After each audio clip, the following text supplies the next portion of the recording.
એક બાપ દીકરો બાંધતા હતા. એટલે મેં કીધું શું છે? તો છોકરાનો બાપ મને કે ધીરુભાઈ મારો દીકરો છે મગન, એની સગાઈ નક્કી થઈ ગઈ છે, આવતા મંગળવારે સગાઈ કરવાની છે, તો ઈ કે મારે કાલ જોવા જવું. તો મેં કીધું ભાઈ બધાય જાય છે અત્યારે છોકરા જોવા, તો મગન ભલે ને જાય. મને કે તોતળીઓ ગુડાણો એ જોવા જાય ને બોલશે ને હક પણ થતું હોય છે તોય નહીં થાય.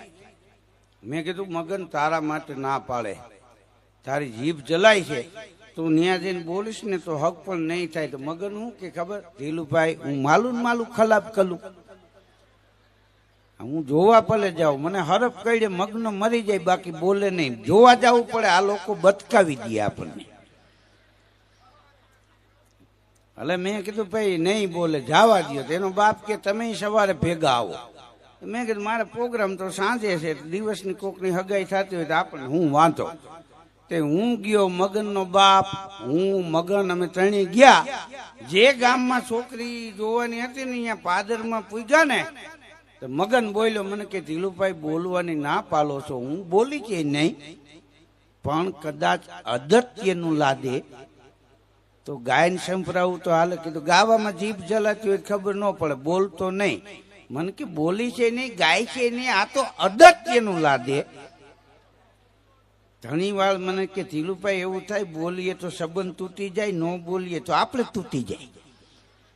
તો મેં કીધું અગત્યનું લાગે ગાયને સંભળાવજે. અમે ગયા, ઓલા લોકોએ ખાટલા બે નાખ્યા, એક ખાટલે મગનનો બાપ ને હું બેઠા, એક ખાટલે મગન બેઠો. છોકરી આવી પિત્તળની કીટલી પિત્તળની રકાબી લઈને ચા દેવા.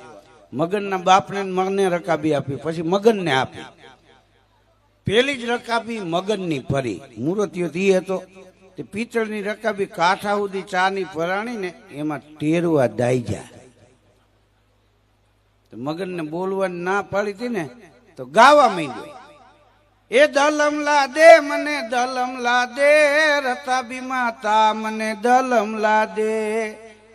આને હું તું નાખ્યું, હવે હું કરું? અમે બોલી, પેલા છોકરી ઊભી ગાવા માંડી. એ હાથમાં છે રતાબીને એમાં છે તી, ઓ મારા મદન તું ફૂટ મારીને પી. ફૂટ માર. ત્યાં તો છોકરીની બા દોડી કે આપણે જોતું તું એવું જલી ગયું ભાઈ. ત્યાં તો મગનાનો બાપ કે ફટાટલા ફોલો. તે ઊંધા આટાની કંપનીનું લઈને અમે ગયા હતા, બધી ફીટ બેહી ગઈ, કારણ કે સામે ઊંધા હતા. તાળી ઉપાડે એ અનુભવી, કારણ કે હું આ ઝપટમાં આવી ગયા હોય ક્યાંક. હા તમે જો બાયુ આપણો વાદ કરે, આપણે બાયુનો વાદ ન કરાય. બાયુ ક્યારેક આપણું પેન્ટ પહેરે, આપણું ટી શર્ટ પહેરે, આપણા બૂટ, આપણા ચશ્મા, આપણી ટોપી પહેરે. હવે આપણે એકાદું કપડું એનું પહેરો લ્યો, તરત હાઈલ ફરી જાય.